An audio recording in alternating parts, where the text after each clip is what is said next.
Mapagpalang gabi po sa ating lahat. Alam ko po na tayo'y masaya, na nandito na naman nagkatipon-tipon sa isang hangarin. Ito po yung ating prayer meeting. Bago po natin umpisahan, nais ko pong batiin ang mga nasa online na nakikisa sa atin. Magandang gabi po sa ating lahat. At gusto ko pong tumayo po tayong lahat at ialay po natin itong gawain na ito. At kantahin po natin yung Kay Buti-Buti Mo Panginoon. Tunay nga po na mabuti ang ating Panginoon sa bawat isa sa atin. Kaya, Kay Buti-Buti Mo Panginoon. Singing. Kay buti-buti mo, Panginoon, sa lahat ng oras, sa bawat araw, Ika'y laging tapat kong magmahal. Ang iyong kaawa ay magpawalang hanggan. Kay buti-buti mo, Panginoon. Kay buti-buti mo, Panginoon. Sa lahat ng oras, sa bawat araw, Ika'y laging tapat kong magmahal. Ang iyong kaawa ay magpawalang hanggan. Pinupuri, sinasamba kita, dakilang Diyos at Panginoon.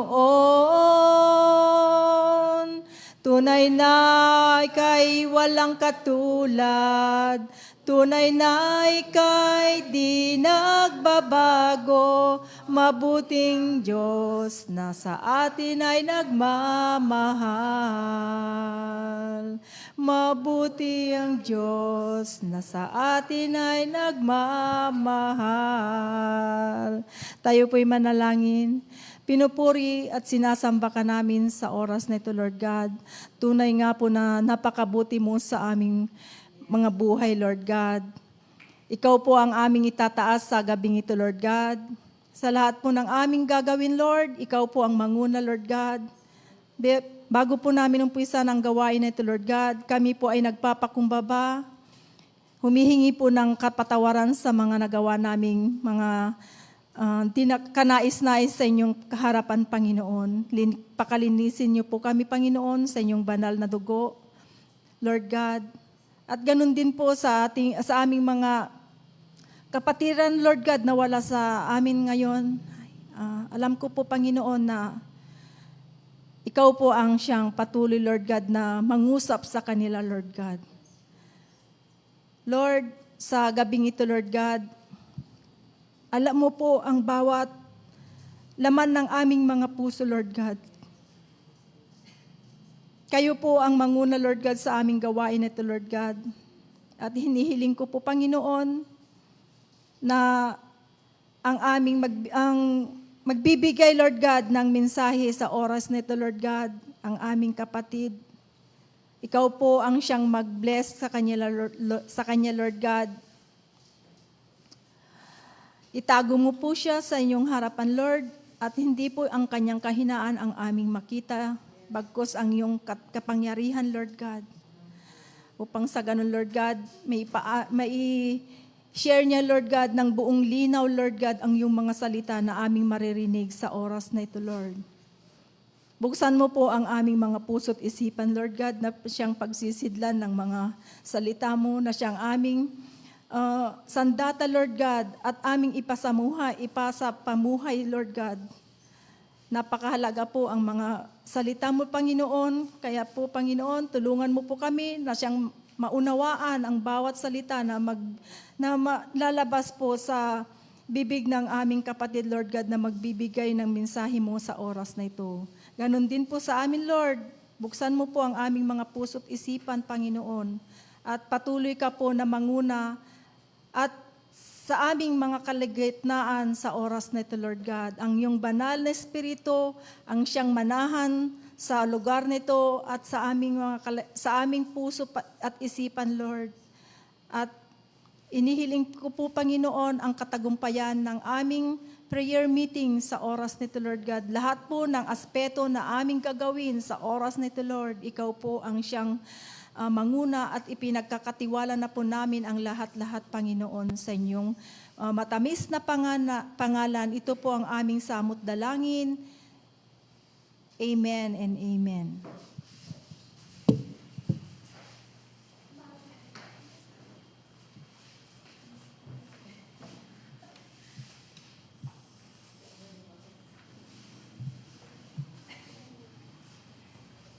God is good.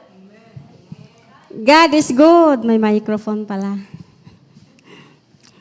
Good evening sa ating lahat, pati sa ating live stream na nanonood online. Good evening. Nandito na naman tayo para pakinggan natin ang mga salita ng Panginoon bago tayo pumunta sa ating pwesto upang manalangin. Ang tatalakayin natin ay ang pamagat ng aking tatalakayin ngayon ay yung nagkasakit, gumaling. Mababasa natin sa 2 King, Pangalawang Hari, chapter 20. Naranasan nyo bang nagkasakit? Amen. At gumaling. Kaya nandito ang ating babasahin ngayon na siya ay nagkasakit at siya ay gumaling.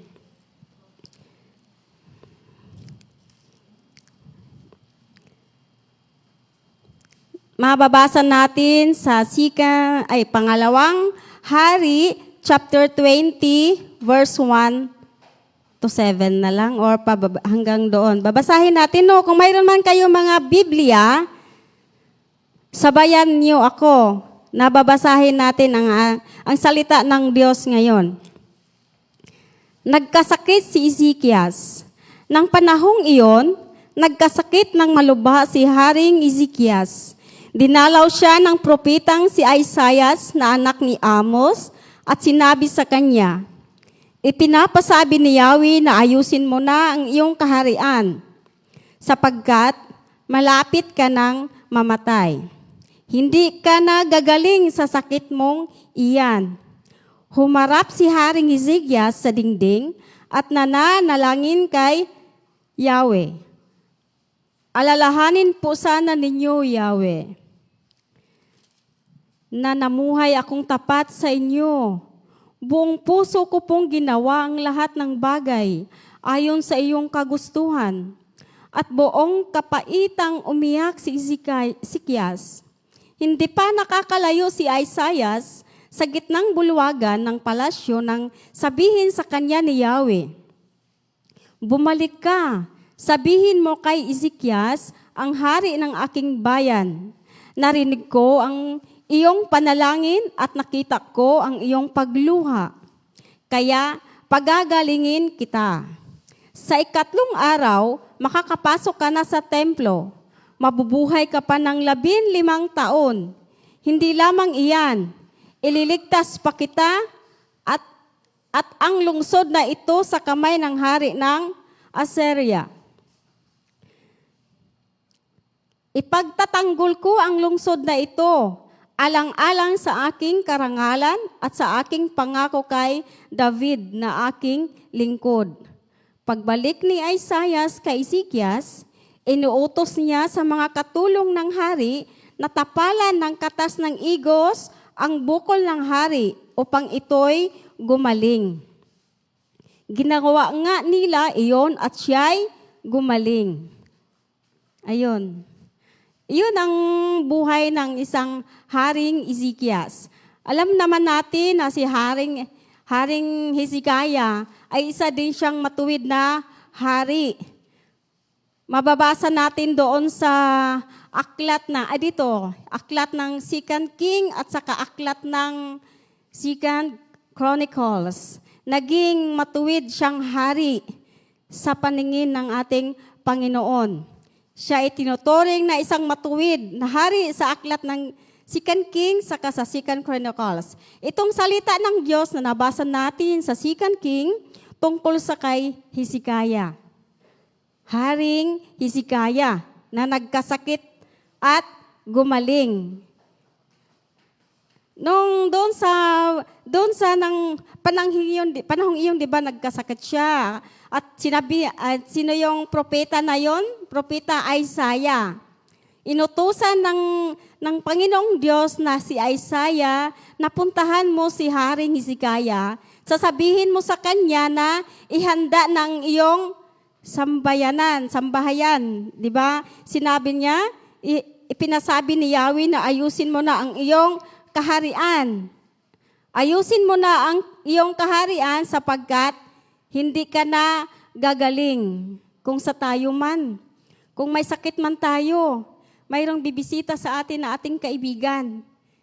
Nasabihin niya, ay, hindi ka na gagaling sa sakit mong yan. Ang putla-putla mo na, parang mamamatay ka na.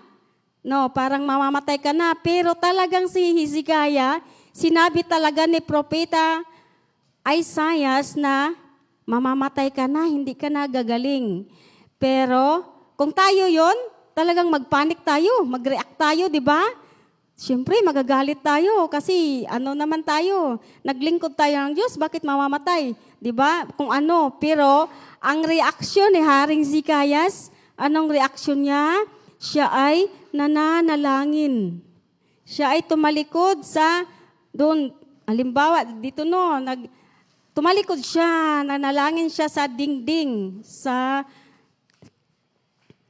ang sinabi niya dito sa verse 3. Sa verse 3, yung panalangin ni Haring Hezekiah, sabi niya sa Panginoon, alalahanin po sana ninyo, di ba?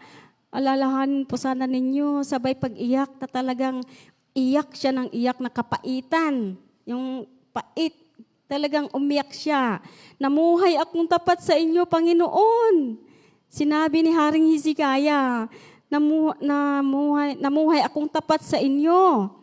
Buong puso ko pong ginawa ang lahat, Panginoon, ng mga bagay ayon sa iyong kagustuhan. Nanalangin siya. Ganito ang panalangin niya at buong kapaitan. Umiyak si Hezekiah. Nanalangin siya sa yung reaksyon niya. Kung ang tao ngayon, kung ganun ang sasabihin, siguro magwala na. Magwala na siya. Pero si Haring Hezekiah, nag-relax siya. Ang reaksyon niya ay nananalangin. Nanalangin siya sa Panginoon. Marubdob na panalangin. Umiyak siya. Ngayon, sa kanyang pag-iyak, narinig ng ating Panginoon ang pag-iyak ni Haring Hezekiah. Kaya nung palabas ni si Isaiah, palabas na doon sa kanyang bulwagan, kanyang palasyo, palabas na siya, tinawag siya ng ating Panginoon. Sabi niya, bumalik ka, sabihin mo kay Hezekiah. Nandito ang pinasabi niya, bumalik ka, sabihin mo kay Hezekiah, ang hari ng aking bayan, bayan ng Israel. Na narinig ko, sabi ng Panginoon, na narinig ko ang iyong panalangin. Sinabi niya kay Isaiah, Propeta Isaiah, na sabihin mo kay Haring Hezekiah na narinig ko ang kanyang panalangin. Dininig ang mga panalangin ni Haring Hezekiah. Kaya siya ay pinagaling. Hindi lang yun, may promise pa siya. May promises pa ang ating Panginoon kay Haring Hezekiah. Pinagaling siya, hindi lang hanggang doon na pinagaling. Ang promise niya, mabuhay ka pa. Dinagdagan niya, di ba? Dinagdagan pa niya ang buhay ni Haring Hezekiah ng 15 years. Matagal-tagal na rin yun. Kung may mga edad niya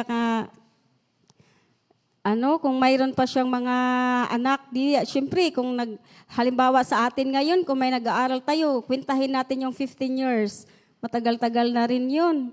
Kaya nga yung kapatid ko, kagabi, may sakit din siya, cancer. Yun din ang inaano ko sa kanya, si Haring Hezekiah. Manalangin ka sa Diyos ka na magtiwala, wag na sa mga doktor. Hinihintay ka lang ng Panginoon na lalapit ka, babalik ka sa Kanya. Manalangin, umiyak ng totoo talaga na pag-iyak. Kasi ang Diyos ay dininig. Dininig nga niya ang panalangin ni Haring Hezekiah. Tayo na mga anak niya, totoong mga anak niya, dinggin din ng ating Panginoon ang ating mga pag-iyak, ang ating mga panalangin. Kaya ganun ang sinabi ko rin sa aking kapatid. Tapos dito, mayroon pa siyang promise. May promise pa ang Panginoon natin kay Haring Hezekiah. Sinabi pa niya, hindi lamang yan, hindi lang daw yun.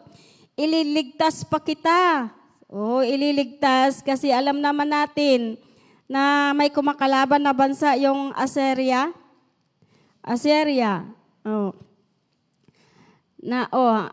Ito dito, ililigtas pa kita at sa lungsod na ito, sa kamay ng hari ng Assyria. Yung Assyria, malaking bansa yon. Pero ang Diyos ay may promise kay Haring Hezekiah na ililigtas pa. Kasi nakita ng Panginoong Diyos kung gaano katapat si Haring Hezekiah, kung gaano siya katiwala sa Panginoon na siya ay pagalingin. Tingnan mo, nagsabi na mamamatay na siya, hindi na siya gagaling. Pero pag siya nanalangin ng marubdob na panalangin, sinagot ng Panginoon at dinagdagan pa ng 15 years. Hindi lang yun, may promise siya na ililigtas. Ililigtas pa kita at ang lungsod na ito sa kamay ng hari ng Assyria. At hindi lang yan. Ipagtatanggol. Di ba? Ipagtatanggol ko ang lungsod na ito alang-alang sa aking karangalan at sa aking pangako kay David na aking lingkod. Ililigtas, ipagtatanggol. Tayo, ganun din ang gagawin ng ating Panginoon kung mayroon man tayong mga problema, mga pagsubok.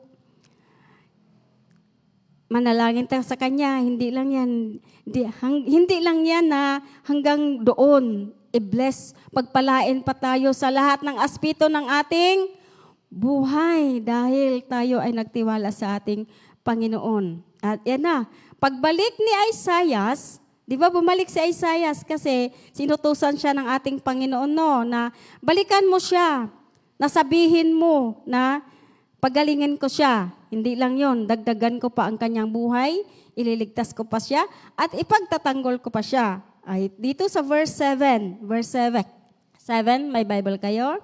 Sa verse 7, pagbalik ni Isaiah kay Ezekias, may ginamit ang Panginoon. May ginamit. Hindi naman makapangyarihan ang Diyos. Pwede naman niyang sabihin, gagaling na siya. Pero dito, may ginamit ang ating Panginoon. Instrument, inuutos niya sa mga katulong ng hari na tapalan. Nag-herbal, di ba? Herbal. Tapalan ng katas ng igos ang bukol ng hari. Hindi lang tayo dito na nag-herbal. In Bible din, sa ating mga, ang Diyos ang nagsasabi, ang Diyos ang nagbigay ng instrument. Kung paano gagaling ang sakit ni Haring Hezekiah. Inutos niya sa mga katulong ng hari na tapalan ng katas ng igos ang bukol ng hari. May bukol pala siya. Kung saan-saan na siguro siya nagpapagamot, hindi gagaling. Kaya ito, may ginamit ang Panginoon. Tapalan ng katas ng igos ang bukol ng hari upang ito'y gumaling. May ginamit ang Diyos na instrument. Na utos, may utos. Hindi lang naman na, gagaling ka na. Siyempre, may utos pa yan, nasusundin mo. Ginawa nga nila iyon at siya'y gumaling. Kaya praise the Lord, gumaling. Nagkasakit, #nagkasakit, gumaling. Ganyan ang ano natin ngayon. Kaya yun ang ano natin ngayon, itong salita ng Diyos na nabasa natin sa 2 King, tungkol kay Hezekiah na nagkasakit at gumaling. Ito ay paalala sa ating lahat na ang Diyos ang may control. Ang Diyos ay makapangyarihan sa lahat. Wala nang iba. Ang Diyos lamang ang magpapagaling sa ating mga karamdaman dahil sa Kanya mga sugat doon sa Kalbaryo, sa Kanya mga sugat, dahil sa Kanyang mga sugat tayo ay pinagaling sa ating mga karamdaman. Kaya ang Diyos lang ang dakilang manggagamot. Kaya ito ay paalala sa ating lahat na ang Diyos ang may control. Siya ang may hawak ng ating buhay. Pinakinggan ng Diyos ang ating mga panalangin. Tayong mga tapat na lingkod ng ating Panginoon ay pinakinggan ng Diyos ang ating mga panalangin. Hinihikayat nito ang mga mananampalataya, tayong mga believers, tayong mga mananampalataya, hinikayat na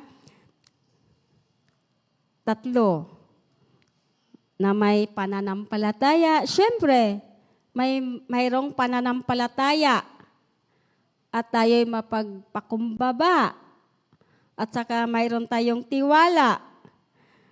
Pagtitiwala, kahit sa gitna ng mga hamon sa buhay, lahat tayo ay may hamon, may mga pagsubok, may mga problema. Tayong mga parents na may mga estudyante, challenge sa atin ngayon, hamon ng ating buhay ngayon, ng ating mga anak, magka-college, saan tayo pupunta? Walang ibang lalapitan natin kung ating Panginoong Diyos lamang. Ang Diyos ang ating great provider. Kung mayroon man tayong mga sakit, ang Diyos ang ating dakilang manggagamot. Dahil ang Diyos ay makapangyarihan sa lahat. Mula noon hanggang ngayon, siya pa rin ang Diyos na buhay. Ang karamdaman ni Hezekiah at ang pagpagaling ay nagpapakita ng katapatan at kapangyarihan ng Diyos na tumugon sa ating mga panalangin. Kahit nasa harap ng kamatayan, di ba? Mamamatay na si Hezekiah, pero pinagaling ng Panginoon dahil narinig ng Diyos ang pag-iyak at panalangin ni Haring Hezekiah. Kaya ang Diyos ang tumutugon sa ating mga panalangin. Kaya anong dapat nating gawin? Dapat lumapit tayo sa Diyos ng may pananampalataya. Mananalangin at lumuhod tayo sa Panginoon. Dahil ang Diyos ay hindi madamot. Ang Diyos ay hindi bingi. Nakakarinig siya sa ating mga hinaing. Nakikita ng Diyos kung anong nasa ating puso. Ang Diyos lang ang may alam ng ating nasa puso natin. Ang Diyos lang ang may alam. Ang Diyos ay mahabagin. Kaya dapat nating gawin, sumunod lang sa Kanya. Sumunod sa Kanyang mga salita at magtiwala sa Kanya. Huwag tayong magtiwala sa tao. Kasi ang tao ay may limitasyon. May limitasyon ang tao. Ang Diyos unlimited. Kaya sa may verse tayo, di ba? Mayroon tayong sa Psalm 118 verse 8 na doon na magtiwala tayo sa Diyos kaysa tao. Ang Diyos ay makapangyarihan. Wala tayong magagawa na sinabi niya doon sa John. Wala tayong magagawa kung wala ang Diyos sa ating buhay. Kaya ang gagawin natin, lumuhod tayong manalangin sa ating Panginoon na talagang totoo. Alam ng Diyos ang ating mga motibo. Siyang nakakabasa ng ating mga isip at puso. Kaya wala tayong magagawa kung wala ang Diyos sa ating mga buhay.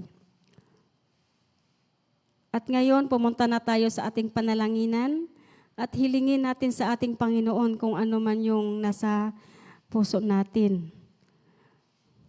ibabalik natin sa Panginoon. To God be all the glory.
Dadako na po tayo sa closing prayer, pero kunin muna natin ang ating offering para sa Panginoon.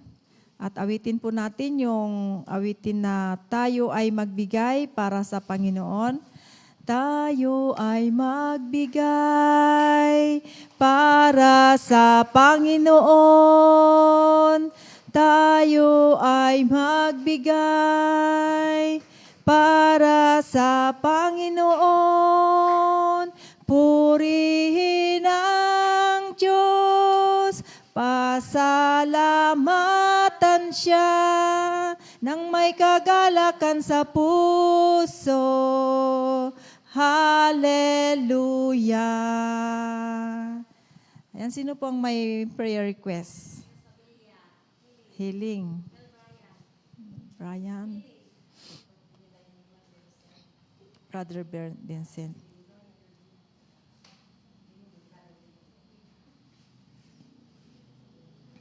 Sino pa po ang may prayer request? Healing kay Brother Manny. Ayan, kung wala na po, tayo po'y manalangin. Muli po, Panginoon, pinupurit, sinasamba ka namin, Panginoon. Narinig po ninyo ang aming mga kahilingan. Alam po namin, Lord God, na ikaw po ang siyang gagawa at tutugon sa aming mga panalangin. Sa aming mga prayer request, Panginoon, ang healing po sa lahat po ng mga kapatiran po namin.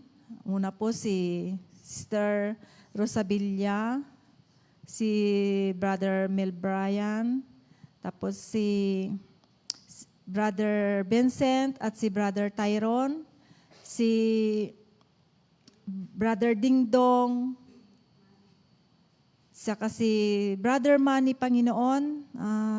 Alam mo po, ang lahat po ng may karamdaman sa oras nito, Lord God.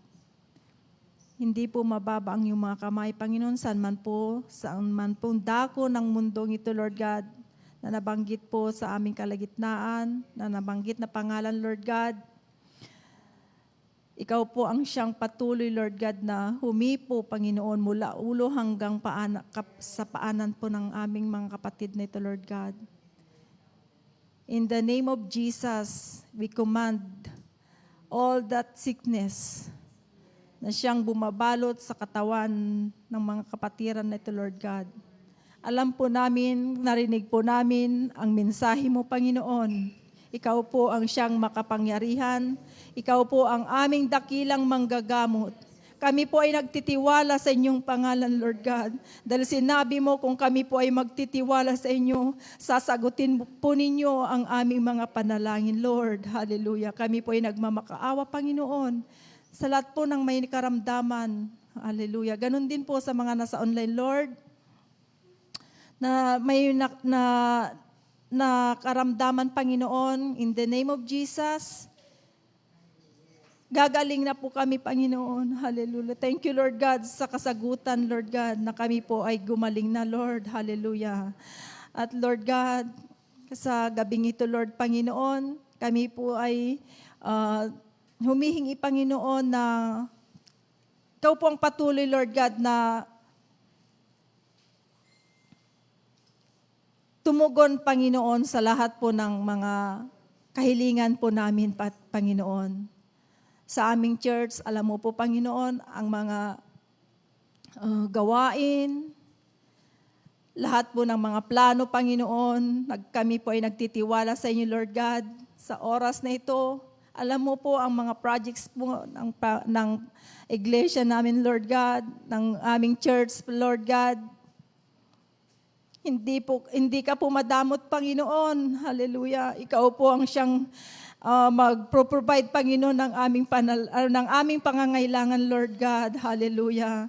Lord God, ganun din po sa aming mga pastor, Lord God, na siya mong itinalaga sa amin, Panginoon, na siyang magbibigay sa amin, Lord God, ng mas malalim pang na relasyon sa inyo, Lord God.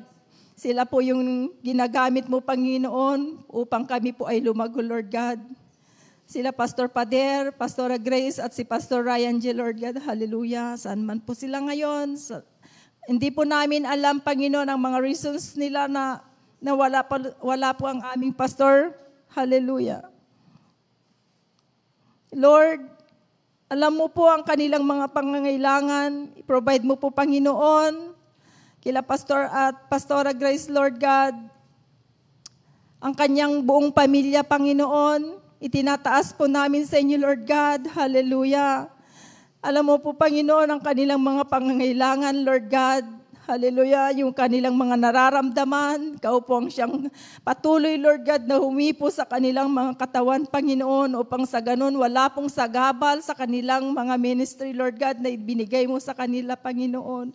Alam po namin, Panginoon, ang kanilang eagerness, Lord God, na ipahayag ang iyong mga salita sa iba't iba pang mga ministry, Lord God, na siyang ginagamit mo po sa kanila, Panginoon. Tulungan mo po ang aming mga mahal na pastor, Lord God. Si Pastor Ryan G. Lord, sa araw-araw din po niyang pagbibiyahe, Panginoon, at sa kanyang pag-uwi, Panginoon, sa kanilang bahay, Lord. Tulungan mo po ang aming Pastor Ryan G. Lord God, hallelujah, sa kanyang trabaho, Panginoon. Tulungan mo po, Panginoon, sa kanyang paglabas at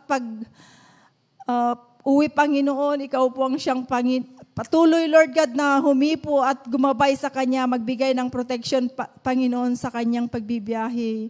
Tulungan mo po ang bawat isa, Panginoon, mula sa iglesyang ito, sa pinakamatanda at pinakabata, Panginoon, sa iglesyang ito, Lord. Patuloy po ninyong pagpalain ang iglesyang ito, Panginoon. Lahat po ng aming mga pangangailangan, ikaw po ang siyang magbibigay sa amin, Lord God, sa araw-araw na aming mga pangangailangan.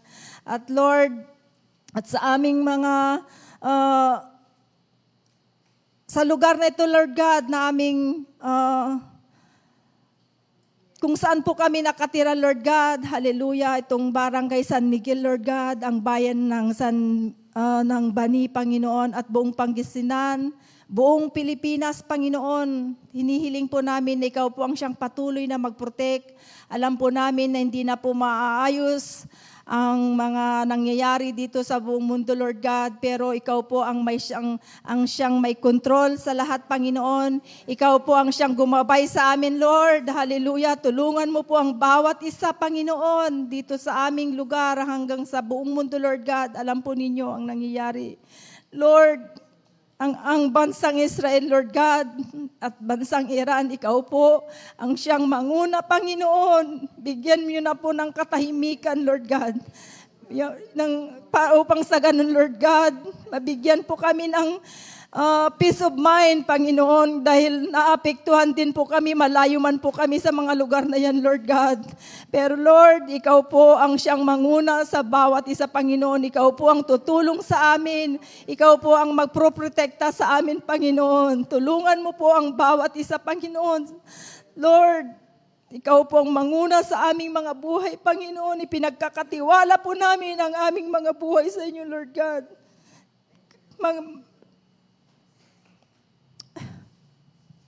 Lord God, agsao ka Diapo. Lord God, sa lahat po ng mga namumuno,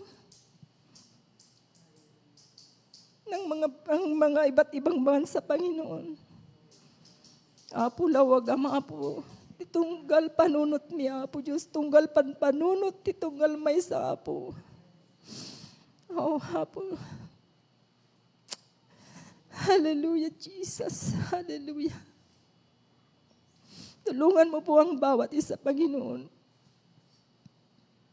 Lahat po ng aming ginagawa, Panginoon, ikaw pong siyang patuloy na mag-bless, Panginoon. Mag-provide sa aming mga pangangailangan, financially, emotionally, at saka lalong-lalo po ang aming spiritual na pamumuhay, Panginoon. Tulungan mo po kami, Panginoon, na maging lumakad sa inyong kagustuhan, Lord. Mahina po kami, pero po, Panginoon, magtitiwala kami, Panginoon, upang sa ganun, Lord God. Hindi mo po kami pababayaan, Lord. Hallelujah. Thank you, Lord, sa mga kasagutan ng aming mga panalangin. lahat po ng mga aming nararamdaman, Panginoon. Thank you so much na ikaw po yung patuloy na nagbibigay kagalingan. Thank you, Jesus. Thank you, Jesus. At marami pong salamat din po, Panginoon, sa nalikom na offering sa gabing ito, Lord. Thank you, Panginoon. I-bless mo po ang bawat nagbigay. Hallelujah. At ito po ay magagamit sa kalalawak ng iyong gawain lamang, Panginoon. I-bless mo, Panginoon. At patuloy po kaming mamuhay, Panginoon, ayon sa inyong kalooban, Lord God. Kami po ay uuwi na po sa aming mga bahay, Panginoon. Ikaw po ang siyang patuloy na mag-protect sa amin, mag-guide hanggang sa makauwi po kami, makarating po kami sa aming mga tahanan, Panginoon. At Lord, thank you so much. At lahat-lahat po na aming mga panalangin, nasagot mo na po, Panginoon. Thank you, Lord. Thank you, Lord God. At ito ang aming samot dalangin sa iyo lamang, Panginoong Jesus. Amen and amen.